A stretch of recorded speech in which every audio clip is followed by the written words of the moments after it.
Gregory Peck went through something that no parent should ever have to go through. Even though he had a great job and a lot of power as a liberal activist, the famous actor couldn't stop this terrible event. Peck has a lot of fans because of the memorable parts he played. Even though he was successful, some of his personal ties broke my heart. Let's look into Gregory Peck's life and the terrible things that happened to him. The 1940s were Peck's big break, and she stayed in movies for another 30 years. Because he worked hard at his job, he was nominated for the Academy Awards and finally won the Oscar. For a boy whose childhood was very chaotic, this was a pretty good job. Let me explain. Peck's parents split up when he was 5 years old, and he went to live with his grandmother. She loved taking him and his beloved dog to the movies. Soon enough, Peck, who was 10 years old at the time, started going to did go to St. John's Military Academy in Los Angeles, but his grandmother died while he was there. So when he was 14, the sad kid moved back to San Diego to live with his dad. After finishing high school, Peck spent most of his schooling in San Diego, where he went to a teacher's college that is now San Diego State University. At this point in his life, he joined the college track team and began learning theater and public speaking. Peck chose to go to the University of California, Berkeley, to study medicine after a year at the college. But that plan didn't work out, so he chose to take English instead. Peck joined the university's rowing team while he was in school. It's not surprising that he felt compelled to play sports wherever he went. He was big and strong, 6 feet 3 inches, but Peck was about to drop out of school.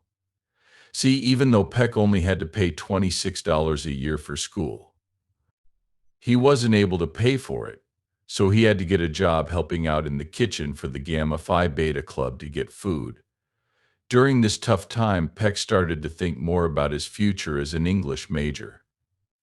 Then one day he remembered how much he loved acting and realized that he had the right voice, rich and smooth, that would make anyone want to listen. He learned how to speak in public after taking a class a few years ago. He chose to try acting after giving this some thought.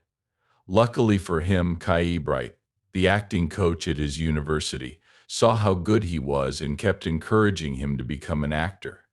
He soon joined an acting group at the university thanks to the head of the little theater.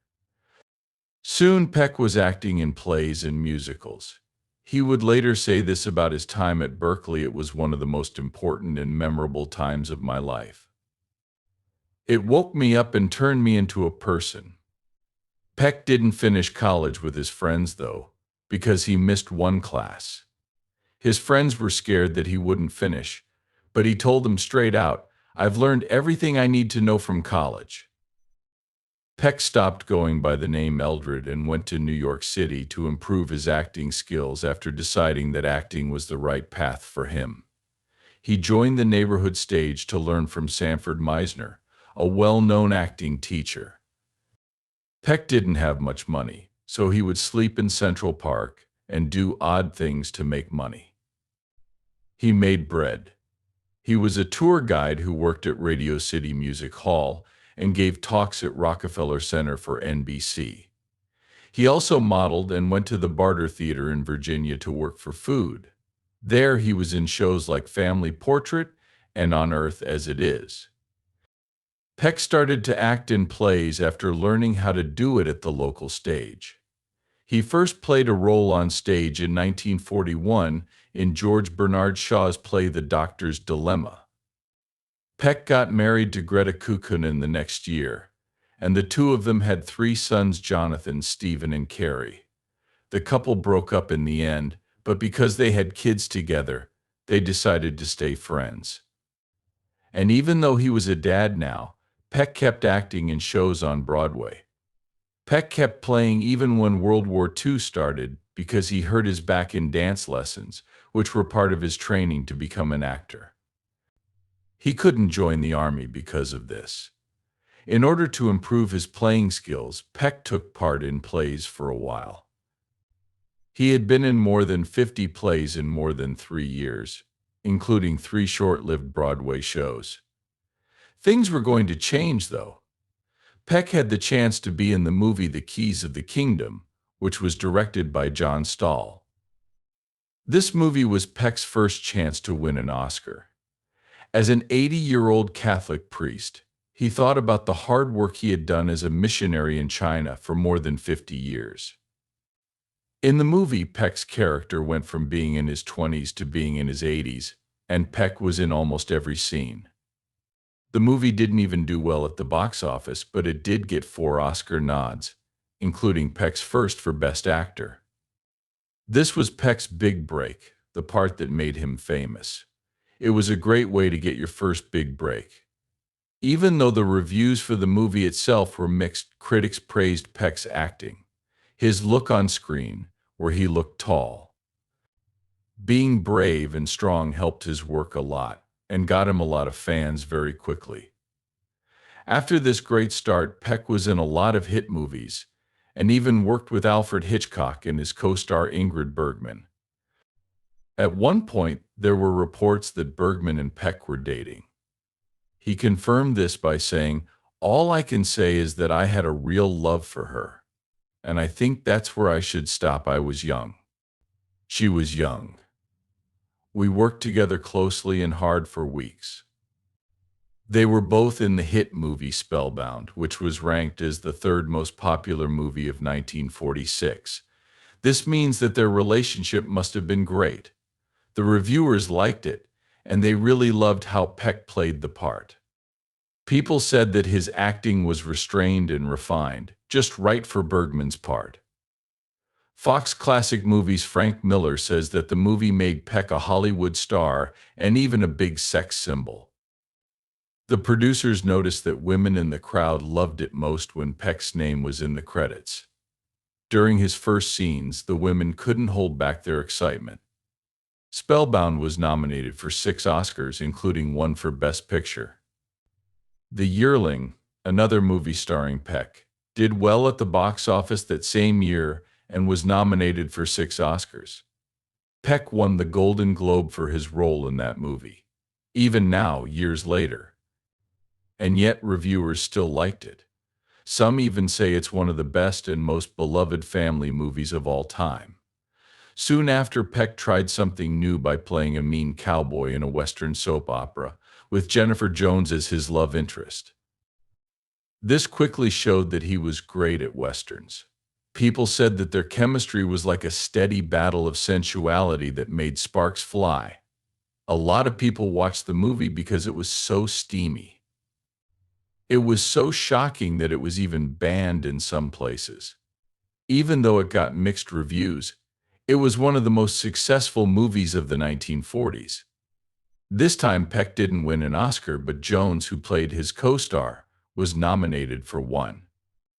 Peck was in a lot of different kinds of movies after that, but most of them didn't compare to his earlier work.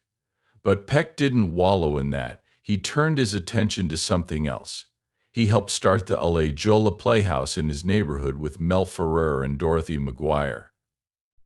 Up until 1964, they put on shows at the La Jolla High School Auditorium. The Playhouse was later moved to the University of California, San Diego, and it is still there today. Over the years, Hollywood stars have come to the theater to play or help out while they're not making movies.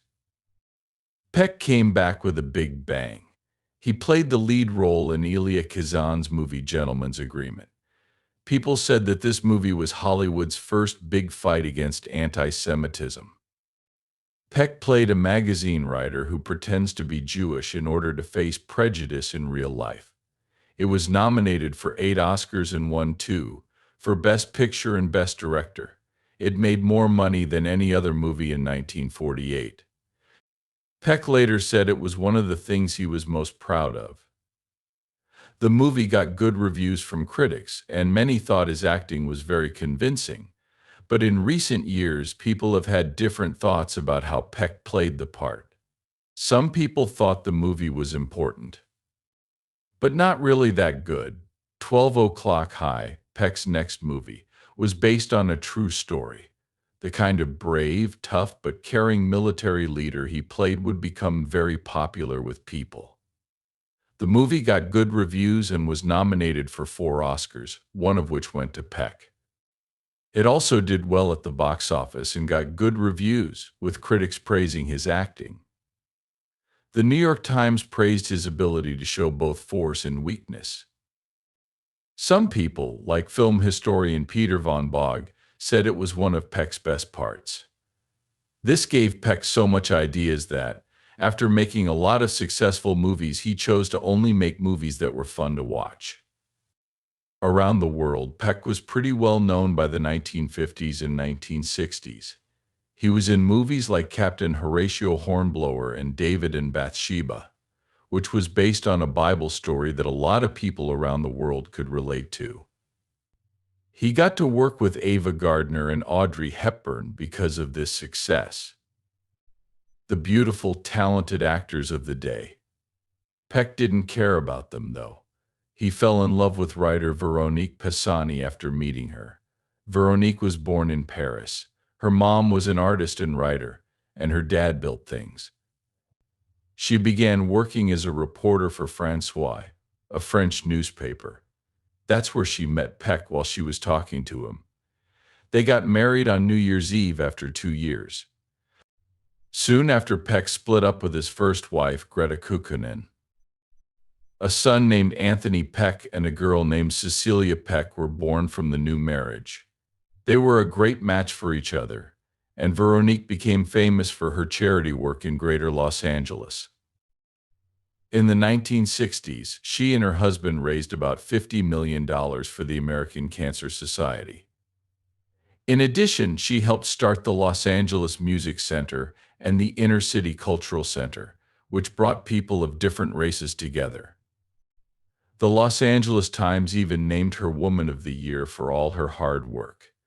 It was clear that Veronique's husband, who was also known for being kind, backed her generosity. In the 1940s, for example, he gave a lot of money to the Berkeley rowing team to celebrate Kai Ebright, who was his famous coach. He also raised a lot of money to help his friend Father Albert O'Hara with his missions work. He also worked on a tape recording of the New Testament with his son Stephen as a co-producer. Peck's work is full of examples of how he has been selfless and wanted to stand up for something. To Kill a Mockingbird is a movie based on a famous modern story about racism, and he decided to play the part of lawyer Atticus Finch. Everyone loved his performance. After being nominated 4 times, it was this movie that won him the Oscar. Peck had a lot of important jobs outside of playing in the movie business and with charities. At one point, he was president of the Academy of Motion Picture Arts and Sciences.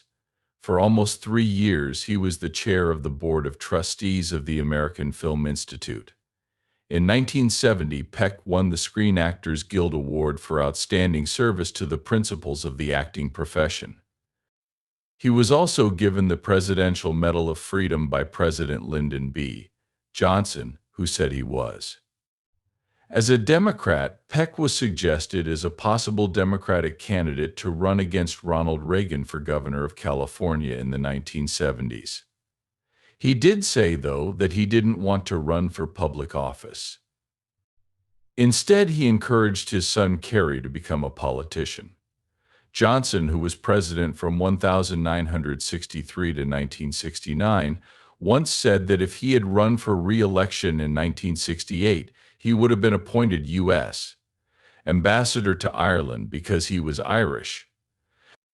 Peck said he might have taken the part, calling it a great adventure. One previous president did praise Peck's work, but another president wasn't as struck by it. Because Peck was a leftist activist, President Richard Nixon put him on his list of people he hated. He spoke out against the Vietnam War, but he also stood by his son Stephen, who was in the military. And the truth was that Peck wasn't some old Hollywood star living alone in a Beverly Hills home. He still had a lot of power in Hollywood. He was in charge of the Motion Picture and Television Relief Fund. As well as being a member of the National Council on the Arts, he was the national chairman of the American Cancer Society. That's why Peck's voice was clear. Even though President Nixon didn't like the idea, Peck produced the movie version of Daniel Berrigan's play The Trial of the Catonsville Nine. The play is about protesters against the Vietnam War who were arrested for civil disobedience. It was clear that Peck wasn't easily scared and would stand his ground without giving in. 3 years later, that ground was swept away from under him when the whole Peck family went through a terrible loss. Jonathan Peck, Peck's first bigger son, killed himself when he was 31 years old. Jonathan, like his father, was an actor. He had a bright future ahead of him and was expected to do great things. He showed promise for a while, and after college he joined the Peace Corps.